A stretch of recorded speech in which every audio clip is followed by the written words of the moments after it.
पिछली लेक्चर में हम लोगों ने स्टडी करा था थर्मल प्रॉपर्टीज ऑफ मैटर। और थर्मल प्रॉपर्टीज ऑफ मैटर में कुछ चीजें जो डिस्कस करी थी, टेम्परेचर। एक बार बताओ टेम्परेचर क्या होता है? The degree of hotness. जब हम किसी की मटेरियल की हॉटनेस को चेक करते हैं, उसकी डिग्री को चेक करते हैं, तो जैसे टेम्परेचर कितना उसमें राइज हुआ, और या फिर सराउंडिंग का टेम्परेचर मिलने की वजह से जो चेंज होता है उसको क्या बोलते हैं फिर? हीट। हीट क्या है?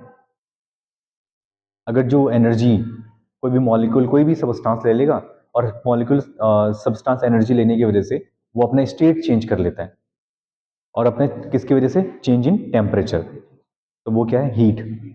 हीट एक अमाउंट ऑफ एनर्जी को हम बोलते हैं। ठीक। हमारे पास क्या क्या कितने तरह के स्केल्स हैं? 3 स्केल हैं। कौन कौन से स्केल है टेम्परेचर मेजरमेंट? हाँ, एक सेल्सियस स्केल है और एक फारेनहाइट स्केल है और एक कौन सा स्केल है? केल्विन। जब हम केल्विन और फारेनहाइट और इन तीनों स्केल्स को एक साथ रखते हैं तो हमारा वाटर का जो फ्रीजिंग पॉइंट है, ये बताया था, तो फ्रीजिंग पॉइंट ऑफ वाटर, और यहाँ आएगा बॉइलिंग। तो बॉइलिंग पॉइंट और फ्रीजिंग पॉइंट, इसमें अगर हमारा सेल्सियस स्केल बनेगा तो वो कहाँ से शुरू होता है? 0 डिग्री सेल्सियस से। और मैक्सिमम कितने डिवीजन होंगे इसमें?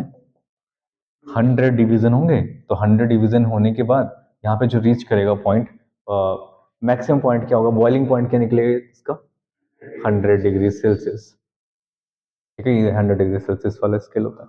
वहीं जब हम फारेनहाइट स्केल के बारे में बात करेंगे तो फारेनहाइट में कितना होगा?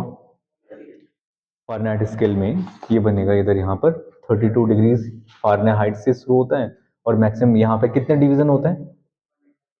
180 डिवीजन होते हैं। 180 डिवीजन होंगे तो इधर कितना पॉइंट मिलेगा?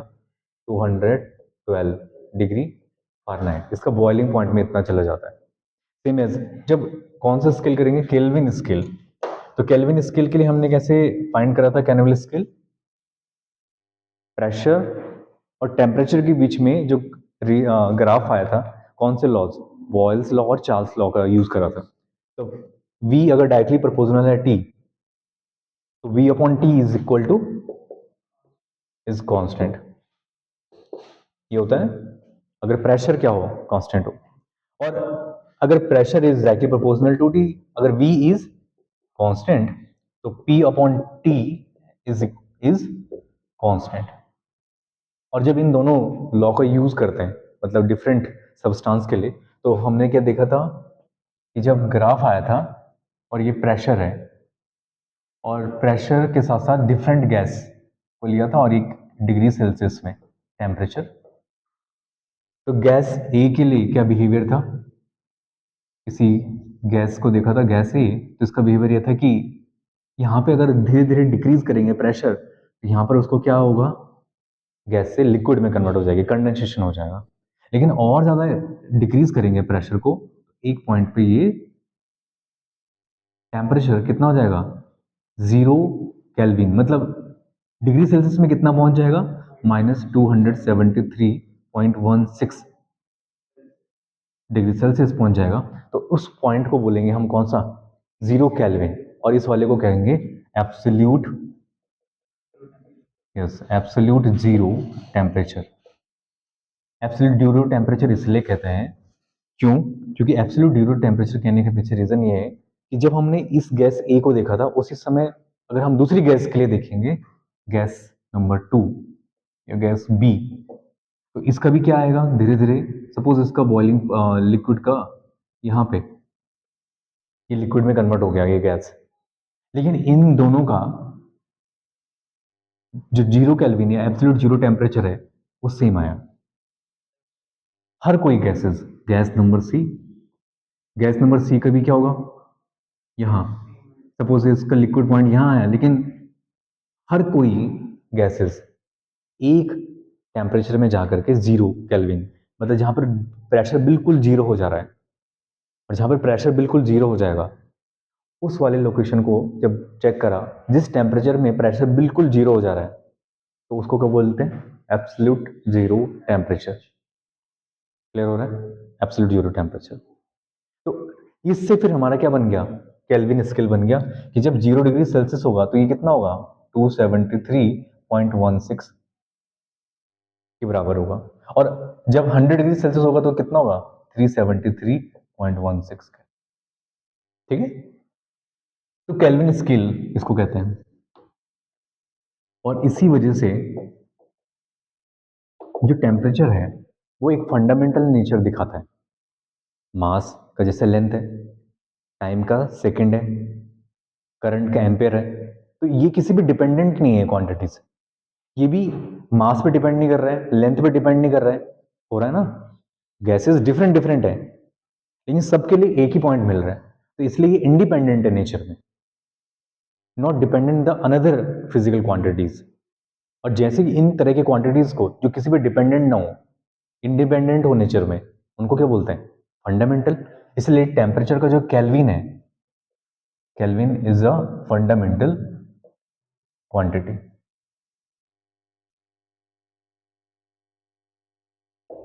Kelvin is a fundamental quantity. तो केल्विन क्या हो गया? इसका एसआई यूनिट हो गया, और ये क्या है? 0 केल्विन टेम्परेचर बोलते हैं। ठीक है, अब जब क्या है, जब इस तरह से स्किल्स हमारे पास आ जाते हैं, तो अब मॉलिक्यूल्स क्या कर रहे थे? मॉलिक्यूल्स का इनके बीच में एक रिलेशन हम लोगों ने बनाया था, कन्वर्जन। तो C का 100 डिवीजन, तो इसके लिए हो जाएगा C/100 is equal to F-32 upon इसका 180 division.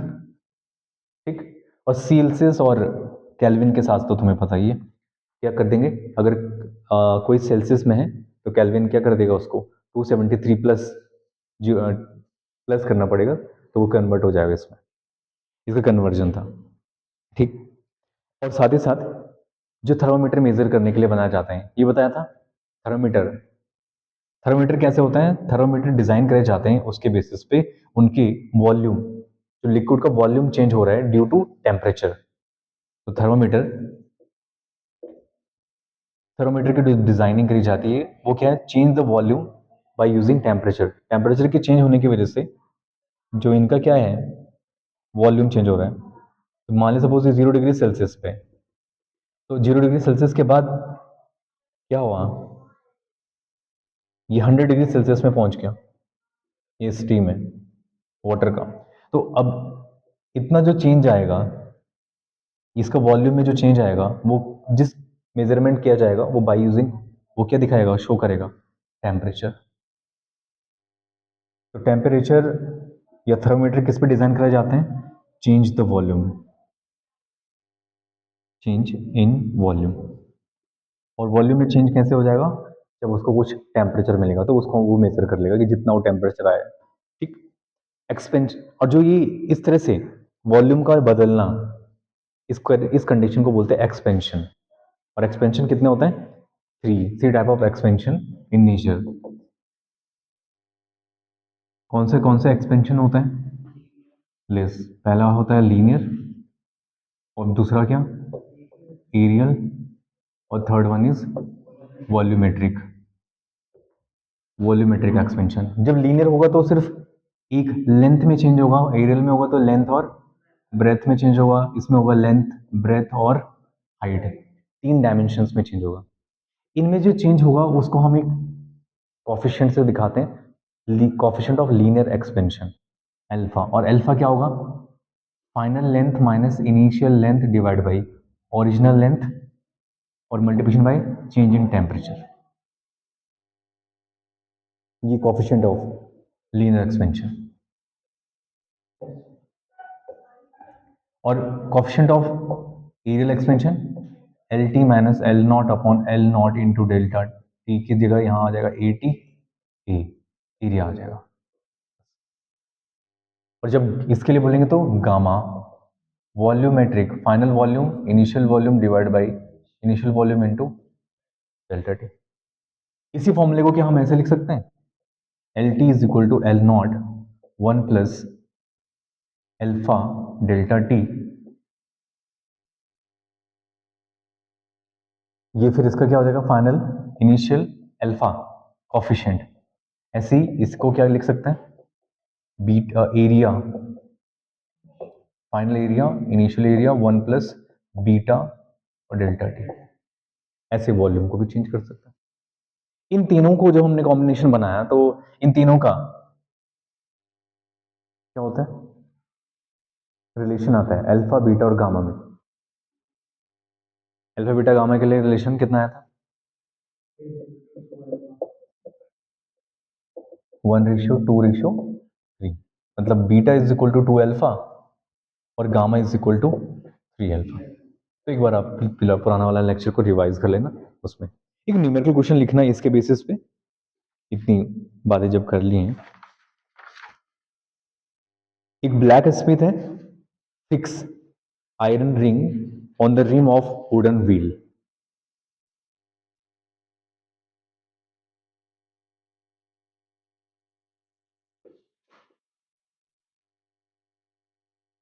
Blacksmith of iron ring fix in a wooden wheel। अब किसी वुडन व्हील को, लकड़ी का कोई व्हील है और उस पे क्या फिक्स करना है? बाहर की तरफ से एक आयरन रिंग को फिक्स करना है। जैसे तुम लोगों ने हॉर्स कार्ट में भी देखा होगा, घोड़ा गाड़ी में, तो घोड़ा गाड़ी का जो बड़ा टायर होता है उनके बाहर ये कवर लगा देते हैं व्हील का, लोहे का। तो इस लोहे का व्हील जो लगा हुआ है, अब अंदर जो वुडन व्हील है तो उसकी ओरिजिनल लेंथ और फाइनल लेंथ गिवन है। तो ओरिजिनल लेंथ है 5.23, 5.231 मीटर, और फाइनल लेंथ एक्सपेंड करके उसके बाहर जब ये रिंग लगा दिया लोहे का, तो एक्सपेंड करके जो रिंग लगाया उसका कितना है? 5.243, 5.243 मीटर। और रिंग आयरन का अल्फा कितना होता है? आयरन के लिए अल्फा, अल्फा की वैल्यू होती है 1.2, 1.20 इंटू 10⁻⁻5। और अल्फा का ऐसा यूनिट क्या आएगा? लेंथ, लेंथ हट जाएंगी, kelvin inverse, kelvin inverse alpha का। और यहां से जब कैलकुलेशन करेंगे तो चेंज इन टेम्परेचर निकालना है। इनिशियल टेम्परेचर कितना है? 27 डिग्री सेल्सियस। और जब एक्सपेंड करना होगा इसका एक्सपेंशन, तो उस वाले टेम्परेचर को कैलकुलेट करना है, T2 को। अब बताओ इनमें से कौन सा फॉर्मूला लग जाएगा इसमें?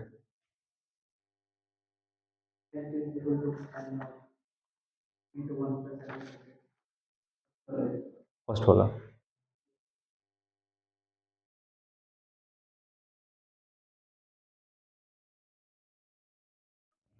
और फर्स्ट वाले फॉर्मूले को पुट करो, 1+अल्फा डेल्टा टी क्या कितना हो जाएगा? T2 minus T1। और यहां से T2 कैलकुलेट कर लो, पुट द वैल्यू और कैलकुलेट द T2।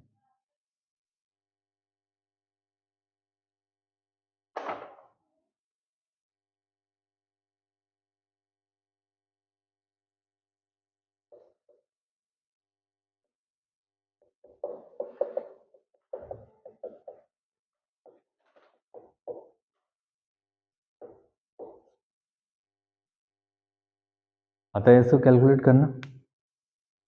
ये अपन में चले जाएगा,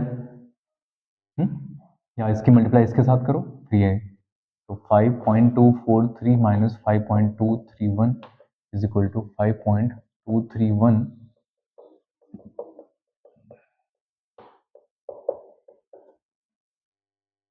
ऐसे इसकी मल्टीप्लाई 1 से साथ करी तो जो है वैल्यू उसको इधर माइनस कर दें। अब इसके इंटू इसके साथ करेंगे, फिर यहाँ से जो माइनस करके आएगा एक मिनिमम वैल्यू मिल जाएगा आपको, 2.3231। 243 से 231 चला गया तो कितना बचेगा?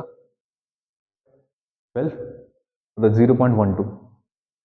और 0.12 फिर यहाँ पे 12 है, तो कैलकुलेशन थोड़ा इजी बन जाएगी, है ना? 0 पॉइंट अल्फा गिवन नहीं था ना, तो अल्फा गिवन नहीं था तो आपके जो टेबल है उनसे यूज करना है अल्फा की वैल्यू, ठीक है? अब यहां से क्या हो जाएगा? 5.231 इंटू 1.2 इंटू 10⁻⁻5, और ब्रैकेट में T2 माइनस T1। तो T2 को कैलकुलेट कर लेना, और आई थिंक कितना रही है 218 कैलकुलेशन आप लोग कर लेना 218 डिग्री सेल्सियस। इसका मतलब क्या हुआ बताओ। हाँ, एकदम से फिट नहीं बैठेगा उसमें वो रिंग। उस रिंग को क्या करना पड़ेगा, हीट करना पड़ेगा। और जब हीट मिलेगी उसको, तो हीट मिलने की वजह से आयरन क्या हो रहा है, क्या हो रहा है भाई, कौन सा एक्सपेंशन हो रहा है। तो लीनियर एक्सपेंशन कैसे हो रहा है जब रिंग है तो,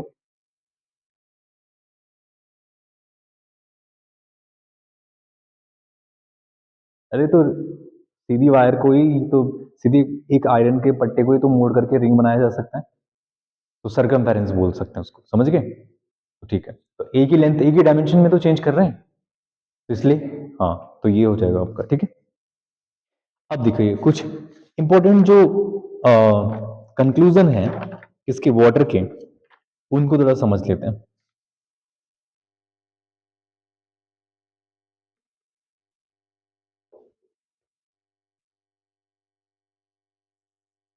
टेम्परेचर के साथ जैसे 100 डिग्री सेल्सियस ले लें, तो एक ग्राफ इसके साथ देखने को मिलता है। ये 100 डिग्री सेल्सियस है, और इधर है 0 डिग्री सेल्सियस। यहाँ पे थोड़ा सा वेरिएशन दिखा देते हैं। यहाँ तक की वैल्यू 10, यहाँ 5, और यहाँ 0, 5, 10। और इधर है volume in metre cube, volume in metre cube. इसमें जो मैक्सिमम वैल्यू, मैक्सिमम एक्सपेंशन होगा, वॉल्यूम जो आएगा वो 100 डिग्री सेल्सियस पे आएगा। क्यों आएगा बेटा 100 डिग्री सेल्सियस पे, क्योंकि उस समय वॉल्यूम चेंज होगा। और वॉल्यूम सबसे ज्यादा चेंज कितने डिग्री सेल्सियस पे होगा, 100 डिग्री सेल्सियस पे होगा। और ये होगा 1 पॉइंट, लगभग है अप्रोक्स 1.0434 और एक जगह में क्या होता है, धीरे धीरे जैसे प्रेशर वॉल्यूम टेम्परेचर को डिक्रीज करेंगे, तो डिक्रीज करने पे एक जगह पे ऐसा आएगा कि वहां पर एकदम मिनिमम वॉल्यूम आएगा। और मिनिमम वॉल्यूम आने के साथ साथ वहां पर डेंसिटी क्या होगी सबसे ज्यादा, वहां डेंसिटी सबसे ज्यादा होगी। वो होता है 4 डिग्री सेल्सियस। 4 डिग्री सेल्सियस में ऐसा देखने को मिलता है। और 4 डिग्री सेल्सियस में जब मिनिमम वॉल्यूम होगा, तो वहां पर डेंसिटी क्या होगी, density become maximum. 4 degree Celsius में डेंसिटी मैक्सिमम होगी। और डेंसिटी मैक्सिमम होती कितनी है, 1.0000, 1.013। तो डेंसिटी मैक्सिमम होने का मतलब क्या है, अगर कोई आइस है तो वो आइस कहाँ रहेगा, ऊपर। और जो 4 डिग्री सेल्सियस वाला वाटर है वो नीचे की तरफ रहेगा। यही रीजन है कि जो एक्वाटिक एनिमल्स हैं वो पानी के नीचे सर्वाइव करते हैं। ठीक है, ऊपर कैसा सरफेस है, आइस बना हुआ है, पूरा का पूरा बर्फ है। और नीचे क्या रहता है, पानी रहता है। पानी क्यों रहता है, क्योंकि सबसे ज्यादा मैक्सिमम वाटर की जो डेंसिटी है वो 4 डिग्री सेल्सियस में कन्वर्ट हो जाती है। वॉल्यूम मतलब उस समय सबसे मिनिमम जहां पर होगा उसमें डेंसिटी सबसे ज्यादा मैक्सिमम होगी। डेंसिटी मतलब घनत्व सबसे ज्यादा होगा उस समय। और सबसे ज्यादा होगा जब डेंसिटी, तो वॉल्यूम क्या होगा, सबसे कम। अब पानी का जब सबसे कम वॉल्यूम होगा, डेंसिटी उस समय मैक्सिमम करेगी। तो अगर कोई भी चीज होगी जितना ज्यादा उसका डेंसिटी जिसका ज्यादा है, तो वो कहां बैठेगा, नीचे। और दूसरा चीज कहां रहेगा, ऊपर, ऊपर फ्लो होगा। अब जरा जरा हम बात करते हैं, देखो हमारे पास दो चीजें हैं, पॉज करना।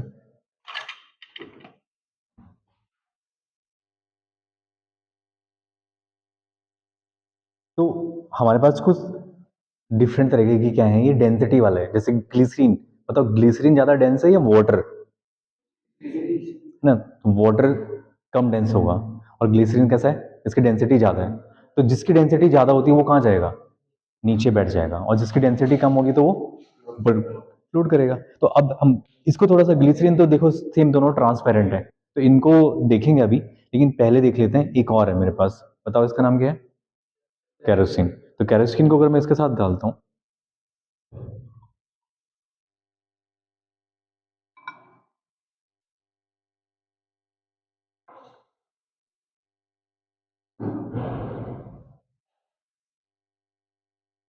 अभी धीरे धीरे धीरे धीरे अगर मैं इसको रेस्ट के लिए छोड़ दूंगा तो केरोसिन और वाटर में किसकी डेंसिटी ज्यादा है? वाटर की ज्यादा डेंसिटी होगी तो वाटर कहाँ बैठेगा? नीचे। और केरोसिन कहाँ जाएगा? और आप देख भी रहे होंगे धीरे धीरे धीरे धीरे जो कलर है नीचे का ट्रांसपेरेंट और ऊपर का कैसे हो रहा है? ब्लू। अब हम इसको थोड़ी देर के लिए छोड़ देते हैं, ठीक है? हो रहा है?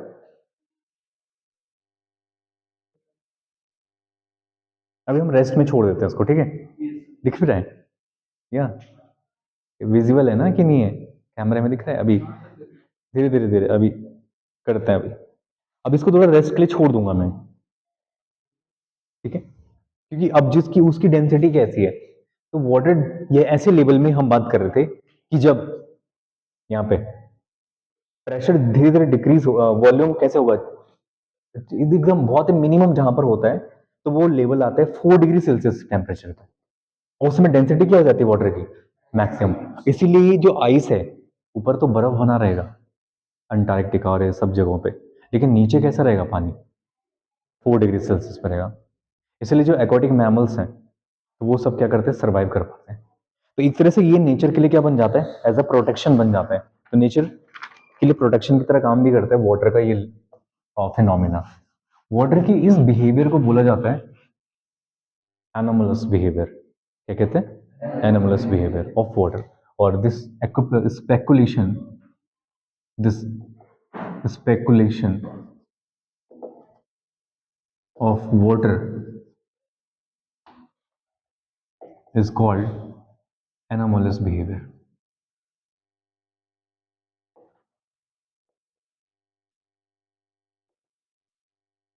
of water। दूसरा ग्राफ हम डेंसिटी का और उसके साथ भी बना सकते हैं इसका। तो डेंसिटी के साथ इसका जो ग्राफ आता है इन टेम्परेचर,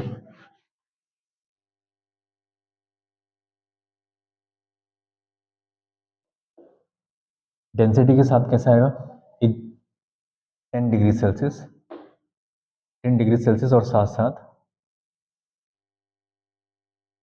ये मैक्सिमम पीक हमें जिस टेम्परेचर मिलेगा देखने को वो कौन सा टेम्परेचर होगा? 4 डिग्री सेल्सियस। यहाँ डेंसिटी है। डेंसिटी कैसा यूनिट क्या होता है? डेंसिटी यूनिट 10⁻³ किलोग्राम पर मीटर क्यूब के टर्म्स में। और यहाँ पर इसका जो धीरे धीरे 0.99970, फिर 0.99975, मतलब लगभग ये 4 प्लेस तक सेम रहता है। 5वीं प्लेस में इसमें चेंजेस देखने को मिलते हैं। 0.9980, 0.99985 और फिर यहाँ पे 0.99990, 0.99995 और फिर इधर ये मैक्सिमम जो पीक आता है वो आता है 1.00। यहाँ पे डेंसिटी सबसे ज़्यादा मैक्सिमम होगी, ठीक है? हाँ, स्टेट चेंज होती है तो डेंसिटी भी चेंज होती है, हाँ बिल्कुल, जैसे वाटर ही है। हाँ, इसीलिए फ्लोट और सिंक करता है तो चेंज ऑफ स्टेट होने की वजह से। तो ये टेम्परेचर है डिग्री सेल्सियस और ये डेंसिटी। तो डेंसिटी मैक्सिमम कितनी पे होगी? At 4 degree Celsius. तो ये रिमेंबर रखना है, एट 4 डिग्री सेल्सियस। और ये किसकी तरह काम करता है? नेचर एज अ प्रोटेक्शन काम करता है। किसके लिए? एक्वाटिक, एक्वाटिक मैमल्स के लिए, पानी में रहने वाले जीवों के लिए। अब इसके साथ ही कुछ टर्म है जो कि हमें आगे स्टडी करनी है कि हर एक मटेरियल का अपना एक स्पेसिफिक हीट है।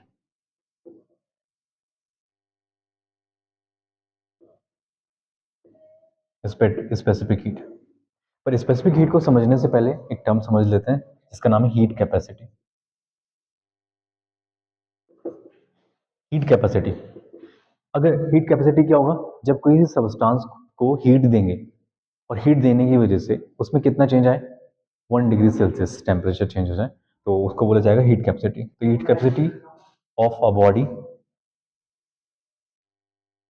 Heat capacity of a body, quantity of heat required,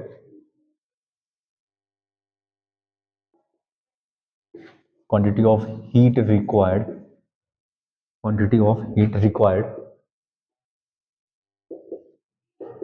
to raise to raise the temperature by 1 degree Celsius, उसको हीट कैपेसिटी कहेंगे। और स्पेसिफिक हीट कैपेसिटी,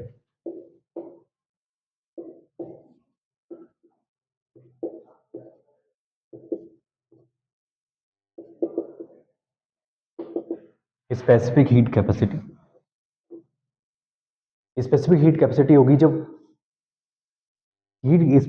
किसी सब्सटेंस के मास को इंक्लूड कर दिया जाएगा। Heat required to raise the temperature of 1 kilogram mass by 1 degree Celsius, तो उसको बोलेंगे स्पेसिफिक हीट कैपेसिटी। इसमें अमाउंट डिसाइड नहीं होगी, अमाउंट कुछ भी हो सकती है किसी भी मास का, लेकिन इसमें डिसाइड क्या होगा, 1 किलोग्राम ऑफ मास का 1 डिग्री सेल्सियस टेम्परेचर बढ़ जाए। आपने जैसे किसी में क्या रहा, कुछ चीज मिलाई और 1 किलोग्राम मिलाने की वजह से और उसके मिलाने की वजह से उसमें कितना चेंज आ गया, 1 डिग्री सेल्सियस। अभी हम आगे पढ़ेंगे कैलोरीमेट्री प्रिंसिपल, तो वहां पे कैलोरीमीटर में क्या करते हैं कि ऑलरेडी उसका कुछ टेम्परेचर है, लेकिन बाहर से जब किसी सब्सटेंस को उसके साथ मिलाएंगे तो उसके टेम्परेचर में चेंज आ जाएगा, उससे डिसाइड होगा उसका क्या, स्पेसिफिक हीट। तो स्पेसिफिक हीट इस तरह से होगी कि जब कोई मॉलिक्यूल या कोई सब्सटेंस कितना चेंज करे, 1 डिग्री मतलब टेम्परेचर चेंज हो जाए उसमें, तो specific heat of a body quantity quantity of heat required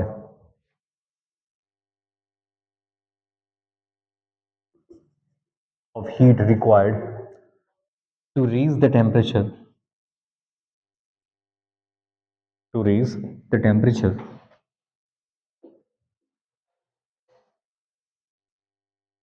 to raise the temperature कितना, हाँ, to raise the temperature of 1 kilogram mass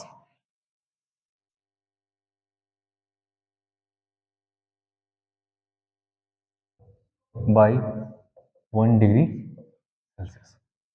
specific heat capacity को स्पेसिफिक हीट कैपेसिटी को डिनोट करते हैं एस से, और एस ऑब्जेक्ट का मास, M और the change in temperature delta T, इसको कहते हैं हीट। क्या बोलेंगे इसको, हीट।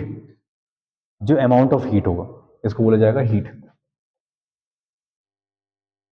और heat divide by temperature is known as heat capacity. क्या बोलेंगे इसको, हीट कैपेसिटी। तो एट 1 डिग्री सेल्सियस में हीट कैपेसिटी कितना हो जाएगा, Q is equal to M S, heat capacity. यहां से स्पेसिफिक हीट कैपेसिटी का फॉर्मूला क्या होगा, S is equal to Q divide by M into delta T, specific heat capacity, specific heat capacity. अब अगर सब्सटेंस कैसा है, मॉलिक्यूलर या मोल की बात हो रही है, अगर मॉलिक्यूलर मास हो, जनरली हर एक सब्सटेंस के अंदर क्या रहेगा, मोल्स रहेंगे। तो मोल्स रहेंगे तो फिर क्या कहेगा कि तब की जो हीट कैपेसिटी है उसको बोला जाएगा molar specific heat, heat capacity. Molar specific heat capacity में क्या आ जाएगा, मास हट जाएगा और मोल आ जाएगा। तो बोलेंगे कि molar specific heat capacity of a body of quantity heat required to raise temperature 1 mole by 1 degree Celsius, और इसको डिनोट करते हैं C से। और there are two type of molar specific heat capacity, एक होता है Cp और एक होता है Cv। Cp, Cp बोलेंगे molar specific heat capacity at constant pressure.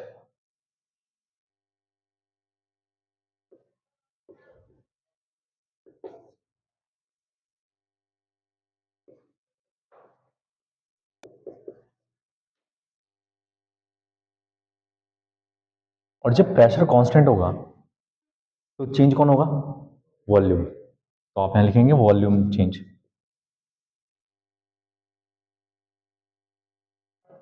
और जब मोलर स्पेसिफिक हीट कैपेसिटी किस पे? At constant. Molar specific heat capacity at constant volume.